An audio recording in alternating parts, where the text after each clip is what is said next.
Hello again, and welcome back to the Slow Flowers Podcast with Deborah Prinzing, episode 569. This is the weekly podcast about slow flowers and the people who grow and design with them.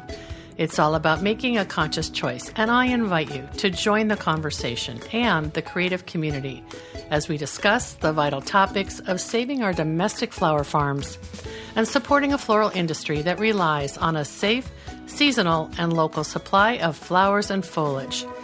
This show is brought to you by slowflowers.com, the free online directory to more than 850 florists, shops, and studios who design with local, seasonal, and sustainable flowers, and to the farms that grow those blooms. It's the conscious choice for buying and sending flowers. And thank you to our lead sponsor, Farm Grow Flowers. Farm Grow Flowers delivers iconic burlap wrap bouquets and lush, abundant arrangements to customers across the U.S., supporting U.S. flower farms by purchasing more than $10 million of U.S.-grown, fresh and seasonal flowers and foliage annually. Discover more at farmgrowflowers.com. And thank you to the Association of Specialty Cut Flower Growers. Formed in 1988, ASCFG was created to educate, unite, and support commercial cut flower growers. Its mission is to help growers produce high-quality floral material and to foster and promote the local availability of that product. Learn more at ascfg.org. My guest today is Krista Rossow of O Flora Flower Farm, based in Oregon's southern Willamette Valley. Her tagline for O Flora Farm is "Small Farm, Big Blooms, Oregon Grown." Krista and I met in person earlier this summer at the Slow Flowers Summit in New York, but we're just a few hours away from each other by car. And when I traveled to Eugene, Oregon 2 weeks ago, I invited myself over for a tour and to record today's interview. I know you'll enjoy it. You'll hear Krista's fascinating story about her path to flowers, which involves a 15-year career as both a photography editor at National Geographic in Washington, D.C., and a freelance travel photographer whose work took her to all 7 continents on the planet. Now, thanks in large part to being temporarily sidelined by the coronavirus pandemic and the pause on traveling to teach, guide tours, and take amazing photography, Krista is decidedly present, staying close to home on her Oregon cut flower farm. Let's jump right in and you'll hear the full, beautiful story.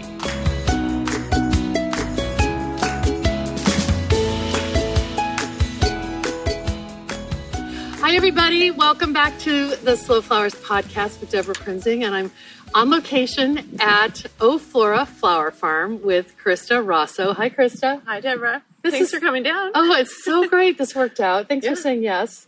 Of course. We're in Harrisburg, Oregon. So tell everybody where you're at, and then we'll talk a little bit about your business. Okay. So I'm in Harrisburg, Oregon, which most of you probably don't know where that is, but you may have heard of Eugene. So I'm about 25 minutes from Eugene, and Eugene is about an hour and a half south of Portland in the Willamette Valley of Oregon.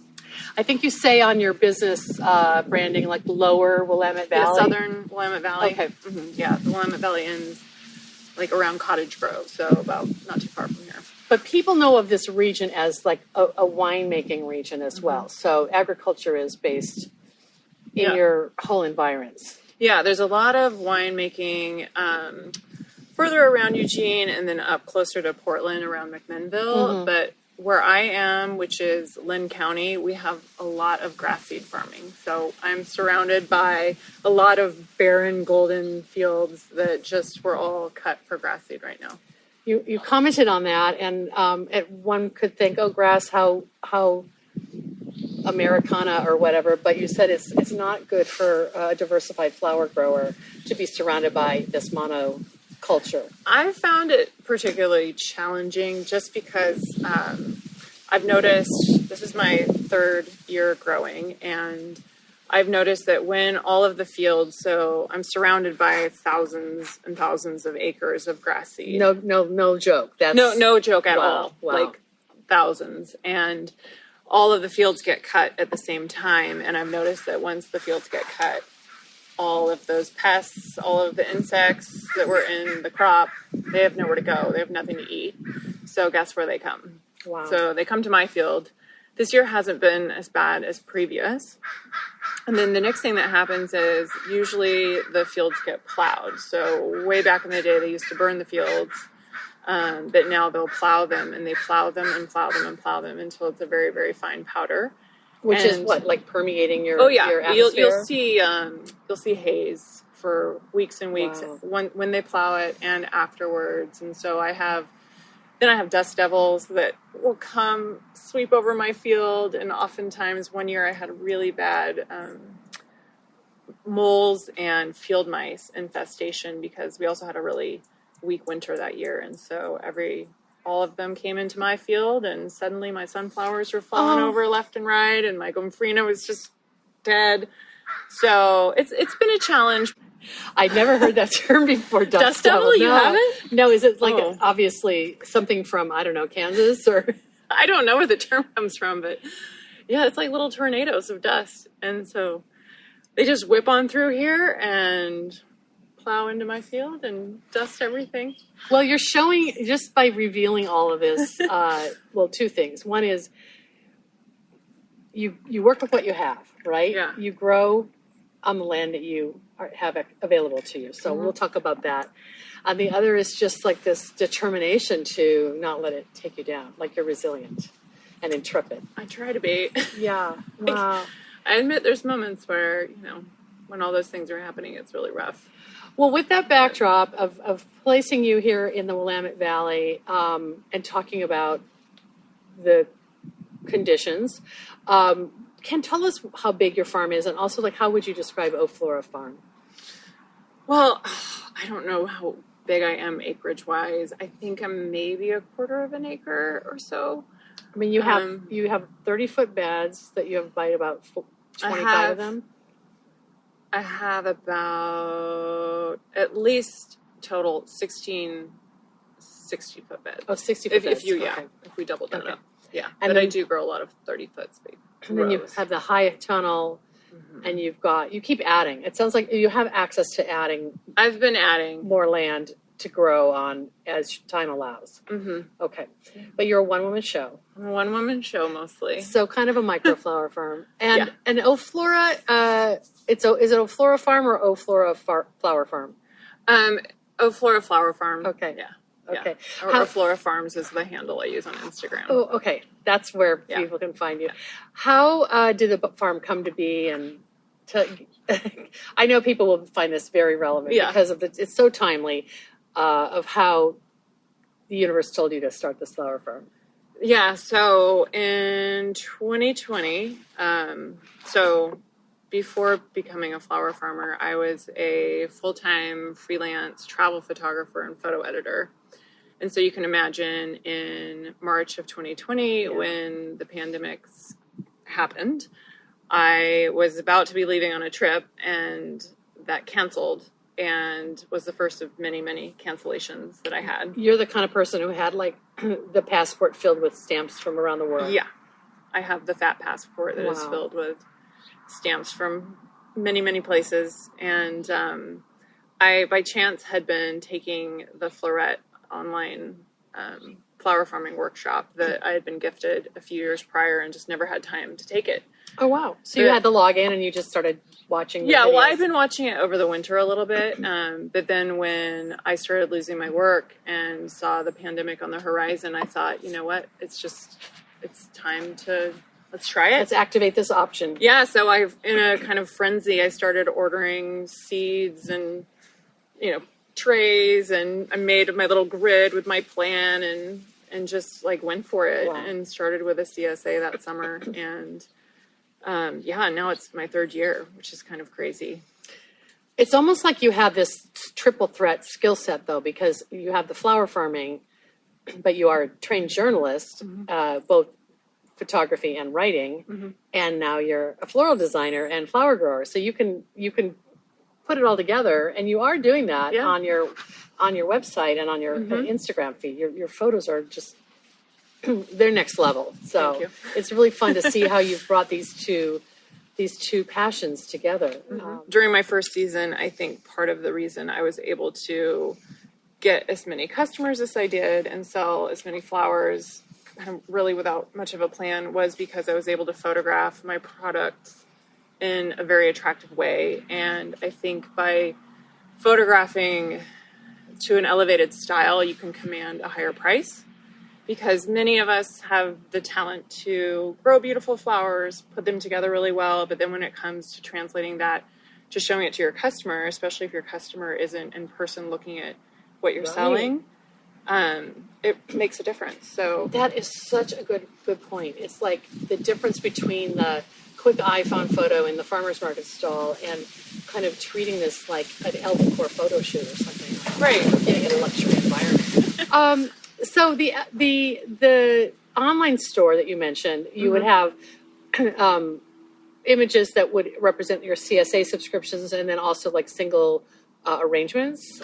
Yeah, so I was listing specialty arrangements, and I would take pictures of them, and I even would, I did a setup with the same kind of flowers, 3 different sizes, and photograph them using my hands for scale, so that people could understand the size and quantity that it would be in a bouquet. And then I was selling the CSA and also selling a la carte bouquets that people could get just once a week if they weren't subscribers.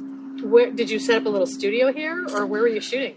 I shoot all over. There's different places, but I look for places where the light is even and out of direct sunlight, and then it's really about finding a nice background. Yeah. And sometimes I'll use something solid, like an old piece of mat board, or even like a painter's canvas can be nice. Or I have these stacks of drawers that hold all kinds of miscellaneous tools in the shop, and so I kind of like that as a background. A little bit more like a vintage background or something. But I usually photograph them just being really cognizant of what the background is, so there's nothing distracting. Because you want it to be about the flowers. It's about the flowers, and then I always try to do a variety of images. So there's more of the full bouquet shot, there's the detail shot, and then I'll do horizontal and verticals, because I started forcing myself to photograph all of my subscriptions before I took them out, because I knew that I needed that material for Instagram and for selling to future clients. And it's been invaluable to have those on hand. And I just can't stress that enough. Is to build in time for every farmer and florist to photograph your work. I mean, the discipline of that is going to pay off also, I would say, after a full year. Then you had a documentation of what was blooming when, and what your CSA contained every week of the season. Yep. Wow. And then I also knew if I was repeating color patterns or flowers, I didn't want my customers to get too tired of any one thing in particular. It's such a sensitivity that you have to think even about shooting vertical and horizontal, because I do think, now when I'm asking people for photography, for a blog post or for the website to go with the podcast or for Bloom Imprint, I sometimes think, why are they all vertical? Like then I have to put 2 verticals together to make a horizontal. Right. And the base is tall. And the flowers are tall. Right. Like on a WordPress site or something. And it seems like such a simple tip. But I hope people hear this and take a vertical and a horizontal. Yeah. Well, that came from my photo editing days. So I worked at National Geographic Traveler magazine for 7 years as a photo editor, and so if I had so you were receiving stuff from other photographers. Yes, I was going through other people's work to curate their work to go into the magazine or into our iPad version at the time and the website. So it was a lot of different formats, and it was also thinking about variety to be able to tell a story. And even when I put things on my Instagram, I do try to think about changing the pace of the images. So maybe it's a close-up image of a prepared bouquet on one, and maybe on the next it's a field shot, so that people aren't getting tired of seeing the same thing.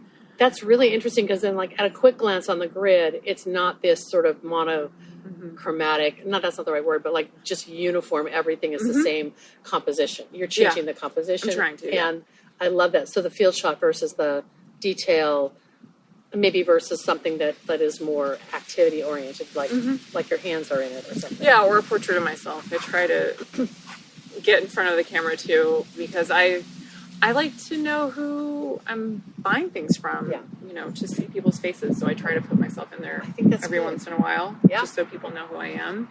I think it's connect. good. That my pet peeve, I was telling you, we were talking about, we really want to get the flower photography workshop that Krista will do sometime soon. You heard it here first. So sign up for her newsletter so you can get on the list. When I teach the floral creative writing course, one of my biggest pet peeves are the people who only have their first name on their website, about page. It's like, no, okay, or just the we, the sort of royal we. Yeah. So personalize it. Yeah, because people connect with individuals and individual stories. And absolutely. Mm-hmm. Well, I asked you about your design, and I asked you, other than, photography could come out of a journalism training or a fine art training. And you said you have studied fine art in a college setting. So when you did that at University of Oregon, what was your motivation? What did you think that you wanted to be, and how did you want that fine art degree to create a career for yourself? Well, I originally wanted to do graphic design, and the classes were full. Oh. And I remember my advisor saying, well, why don't you start taking some photography classes? And once I started taking those, I took everything that I could, and then I also did bookbinding and letterpress and a lot of ceramics, but primarily I was focused in photography. And at that time, it was not digital at all. It was darkroom, like... Oh, yeah, it was black and white darkroom. It was color darkroom, so printing from color, which was a whole different thing, and a lot of alternative process and medium format, large format. So it was very, very hands-on, which is something that, coming back to farming, I'm realizing how much that I've missed, because being on the computer... being on the computer so much is, nobody... Does anybody really like that? I don't know. Well, it's so interesting. Like, you have the skill set to do film photography, but do you even do that anymore? Or is it just like the equipment has changed so much? I don't do film. I think if maybe I got into a deep fine art project, I would potentially go back to it. But it's just the ease of, you usually end up scanning it anyways. That was, I've heard when that. I transitioned into digital, that was the way to go, because you were getting mediocre scans that then you worked on the computer anyway. So it lost that tangible hands-on quality. Yeah. So I'm all digital now. So from a BFA, did you get a BFA from? I have a BA in Spanish and in fine art. Oh my God. Like a very random. So perfect. Like a really random collection there. So did the travel come in because of the Spanish? Kind of, because I studied abroad. I studied abroad in London one summer, and then I studied abroad in Granada, Spain. Oh, wow. And those were my first real being abroad moments. And I camera in hand.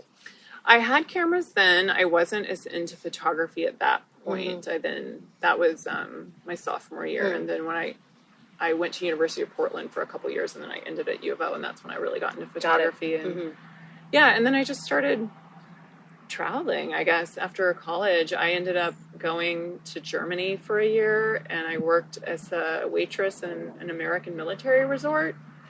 Okay, that's a great life skill set. That's got to come in handy somehow. Yeah, it was like I had mediocre jobs out of college in Portland, and I was like, well, if I'm going to be a waitress here, why not go do that in Germany, and then I can travel on the weekends. Oh, that's wonderful. So, wow. I did that.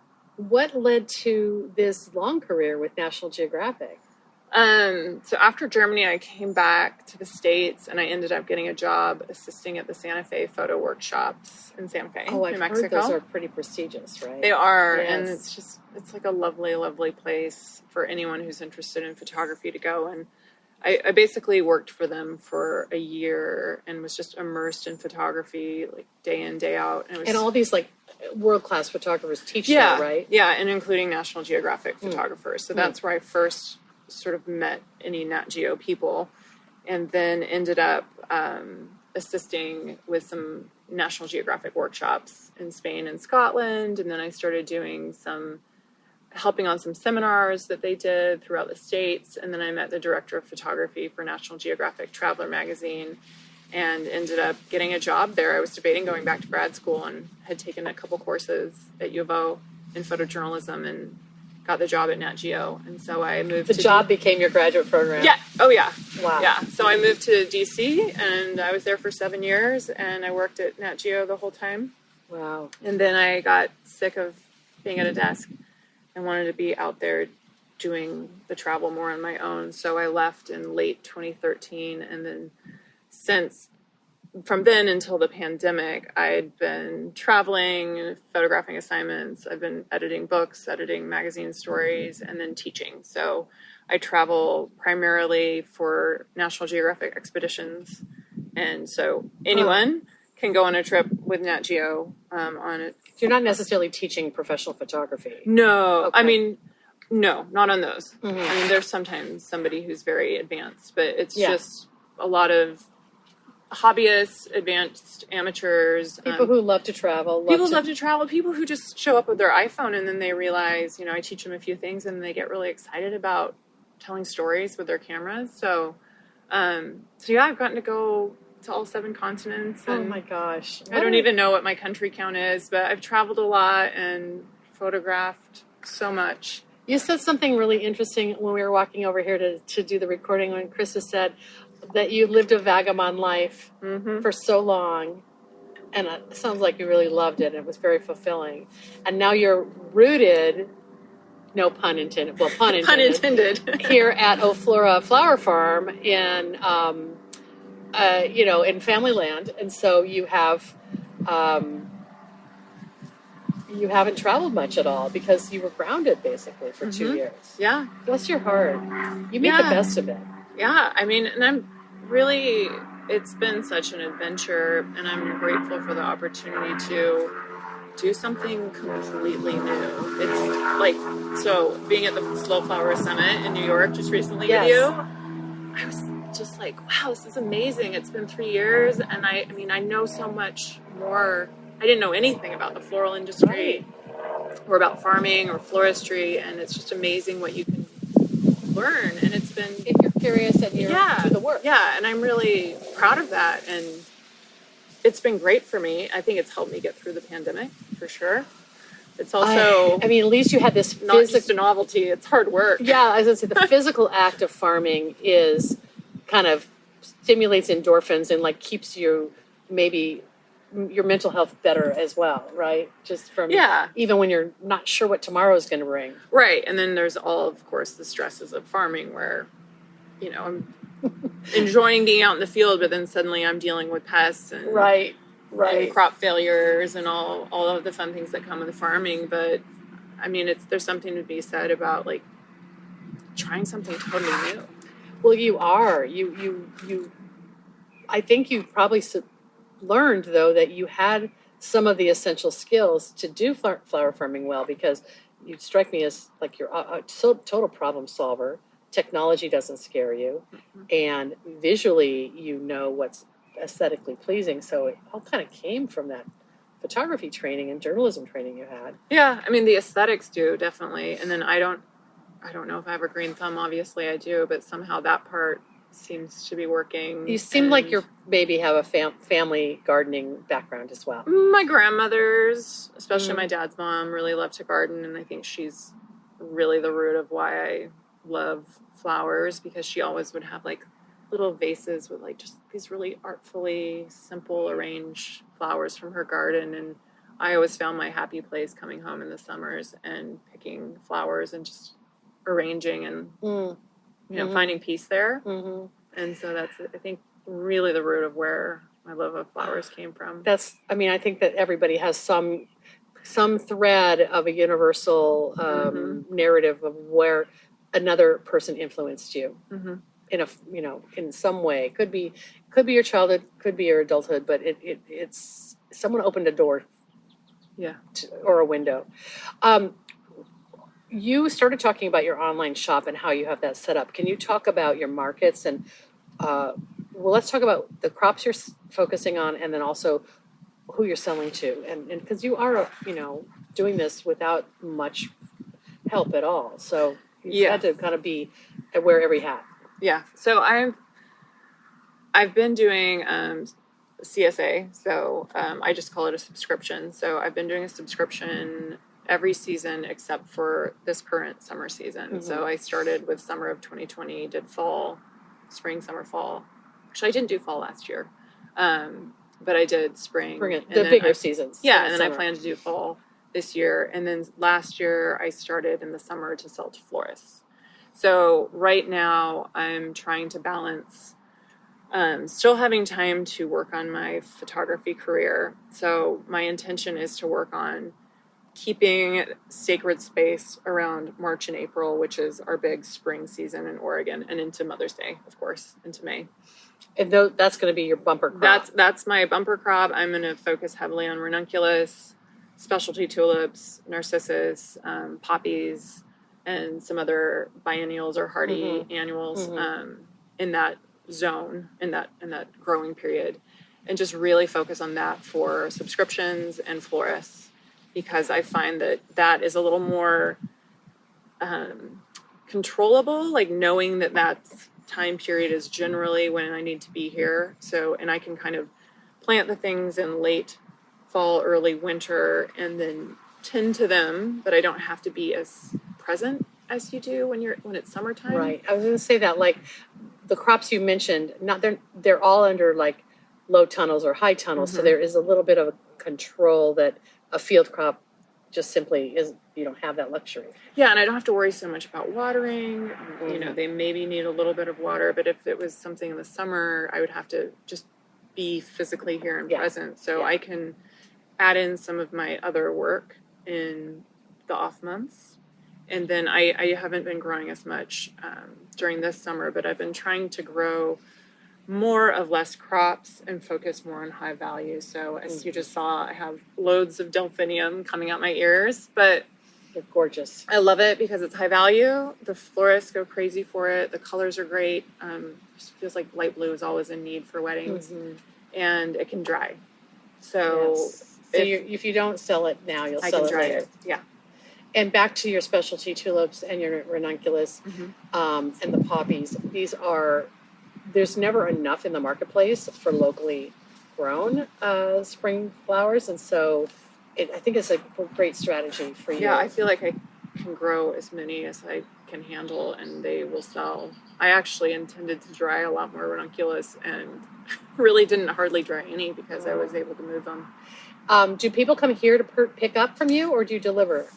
So the way I distribute my flowers is I offer delivery. It's an additional $10 per week for delivery. And I also will give the option of a pickup place in Eugene. So in South Eugene, I partner with a houseplant shop. Oh. And so they allow me to use their space as their pickup spot. And the idea is that hopefully they would end up getting some business from my customers. And both for your subscriptions and your wholesale?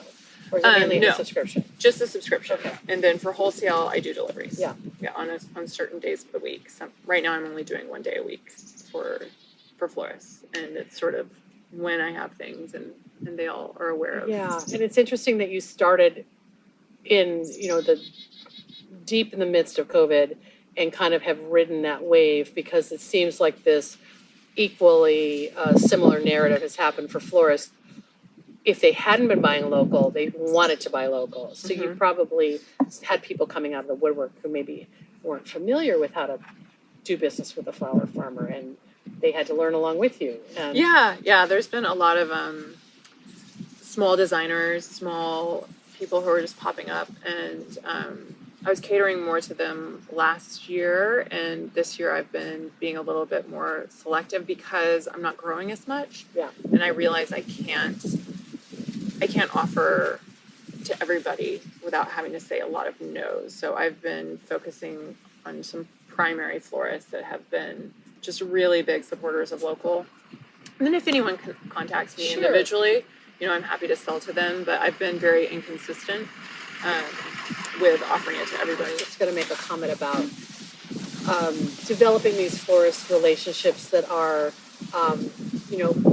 not like you prioritize, but the people kind of emerge that get you, they get your flowers, they value your flowers for the price. You were saying there's somebody who's taking almost every ranunculus that you, like, she was willing to pay the price that you felt was fair. Yeah. That's the perfect customer. You don't have to beg people to buy your flowers. No, I feel like I haven't had to beg people. And I think being in the Eugene, Springfield area, there's a lot of individual small flower farms. And I think we're all able to fill the niche. And even if we're growing the exact same crop, they're probably not going to be blooming at exactly the same time, we have slightly different colors. And so, I mean, I don't feel like we're in competition with each other. I still think the florists have the capability to buy from us all and help sustain us all, which is really nice. Yeah, that's wonderful. And we all even buy from each other when we need it, and it's really nice. Flower farmers are lovely people. That's what the biggest thing that I've learned. Yes, by coming into this industry. I feel like the community is another kind of surprise for people who are from conventional floristry who maybe haven't experienced that. And we felt that at the Slow Flowers Summit. It was great. Well, I'm seriously interested in hearing about your idea of teaching floral photography would it be geared toward flower farmers and floral designers? That's the intention. It would be for both farmers and designers. There would be, bits of both. Yes.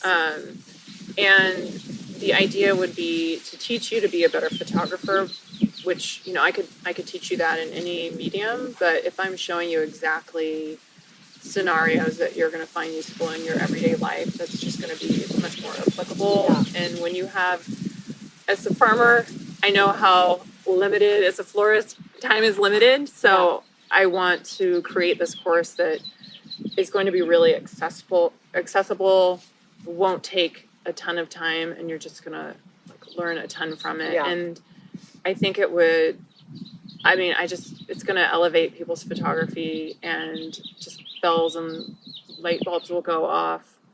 That's so great. And it's just, sometimes it's very simple things. I think some of it can be technical, and I'm going to try to do 2 different levels. One will be more iPhone photography or phone photography, and the next one, there will be another level that's more mirrorless or DSLR for people who want to learn a little more advanced.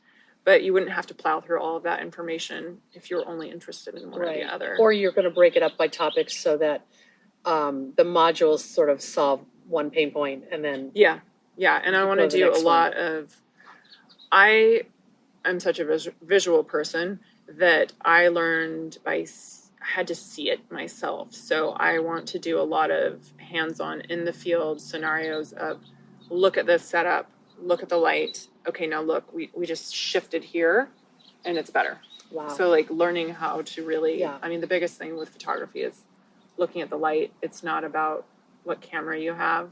I know. Isn't that so funny when people ask you what camera you have? I know. Do you want to just smack them? I'm also would you ask a chef what kind of knives they use? It doesn't make the food better. Yeah. It's really, and some people like to get hung up on the gear and the technical. Sure. It's a little bit of a security blanket, right? Yeah. And, there's certain people that hide behind that, but it's really, you can make a good photo with any camera as long as you know its limitations. And you have to put in the work too, just the practice and the discipline of you saying that you photograph every subscription that leaves this property.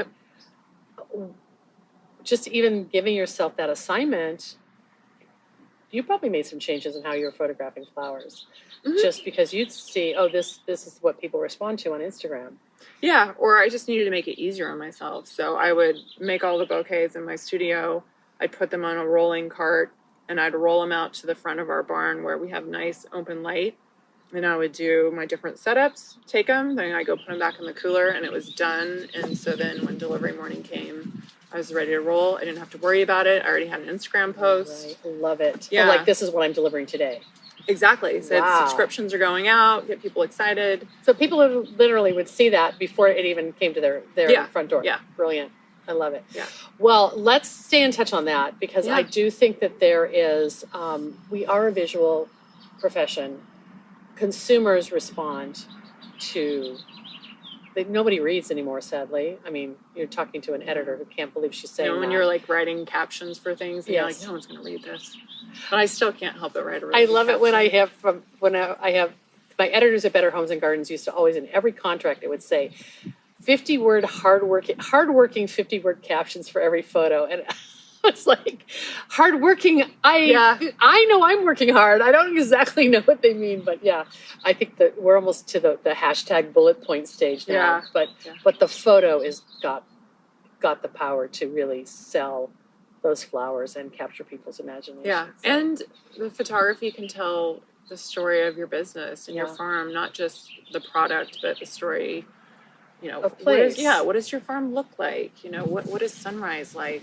Show me like your zinnia patch, like field rows. Show me yourself. Like, I love it. It's a storytelling medium, and I think it can be used really powerfully. And I'm not an advocate of like hiding everything away and making it all pretty and shiny, but I still think that you can always make a better photo in every scenario once you understand how to look at light and how to look at your subject matter and know you can't. The thing with photography is people will see something interesting and they want to make an interesting photo of that, and they say, how do I make an interesting photo of that? And I'm like, that's not the best thing to pick right now. Right. You have to pick something else, or pick something in different light, or you come back at a different time. Right. Don't try to replicate that. Yeah. But use your own environment, your own crops, your own light to make something that has that same mood and that feeling. Mm-hmm. Yeah. How can people learn more? I know I just said something about signing up for your newsletter, because it's not like you're giving out photo tips in your newsletter. No. But eventually, when you are ready to launch a class, that's how people will find out about it, right? Yeah. Okay. Yeah. You could email me. I would say email me or go on Instagram and DM me. Yes. Yeah. I'll put the contact information in our and show notes. oflorafarms@gmail.com. Okay. Yeah. Yeah, and I'm not trying to set you up for lots of questions. I think it would be fun to do it. And I do have a hidden Instagram that's Oflora Photos, but I haven't been active on it. But that will be where I start posting tips and promoting the workshop as I get it going. Yes. But I've definitely learned you can't farm full time and do a full-time photography business. No, you can't. But although I try, I definitely try. Well, will you share a few photos of some of your favorite flower photos that I could put in the show notes? Oh, for sure. Okay, that's a teaser right there. I mean, I feel like just listening to you talk about your discipline of shooting everything and how you mix it up on Instagram. Those are 2 takeaway tips for everyone who's listening today. This has been so much fun, and I'm so glad I got to see you. Thanks for coming down. Oh, my I mean, I know you didn't come down just to see me, but you came down for a major track and field event. Yes, but I said to my husband, it's a great bonus. I'm not coming to Eugene without seeing people whose farms I want to visit. So it worked out great. Yeah, you've been working away. Oh, thank you so much. While your husband's having fun. No, I'm going tonight. Going tonight. I'll probably see some world records being broken, but it's just this is such a beautiful community, and there's so many talented, as you said, farmers and florists that it's a beautiful place to be, and it's not that far from Seattle, so we're in the same region. And I'm just glad that I got to see your delphiniums, which I'm going to go home with a few. So thanks.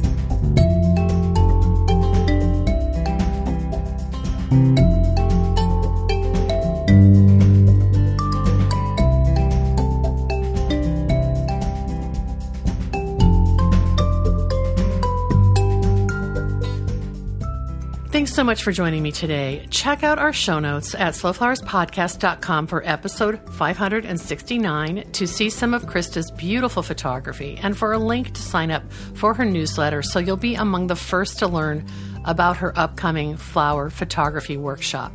We'll also share the replay video there for you to watch again, and you can find links to all of Krista's social places. Our next sponsor thanks goes to Red Twig Farms. Based in Johnstown, Ohio, Red Twig Farms is a family-owned farm specializing in peonies, daffodils, tulips, and branches, a popular peony bouquet by mail program, and their Spread the Hope campaign where customers purchase 10 tulip stems for essential workers and others in their community. Learn more at redtwigfarms.com. And thank you to the Seattle Wholesale Growers Market, a farmer-owned cooperative committed to providing the very best the Pacific Northwest has to offer in cut flowers, foliage, and plants. The Growers Market's mission is to foster a vibrant marketplace that sustains local flower farms and provides top-quality products and services to the local floral industry. Visit them at SeattleWholesaleGrowersMarket.com. Thanks so much for joining us today. The Slow Flowers podcast is a member-supported endeavor, downloaded more than 872,000 times by listeners like you. Thank you for listening, commenting, and sharing. It means so much. As our movement gains more supporters and more passionate participants who believe in the importance of our domestic cut flower industry, the momentum is contagious. I know you feel it too. If you're new to our weekly show and our long-running podcast, check out all of our resources at slowflowersociety.com. Consider making a donation to sustain Slow Flowers' ongoing advocacy, education, and outreach activities. You can find the donate button at slowflowerspodcast.com. I'm Deborah Prinzing, host and producer of the Slow Flowers Show and the Slow Flowers Podcast. The Slow Flowers Podcast is engineered and edited by Andrew Brenlin. The content and opinions expressed here are either mine alone or those of my guests alone, independent of any podcast sponsor or other person, company, or organization. Next week, you're invited to join me in putting more slow flowers on the table, one stem, one vase at a time. I'll see you then.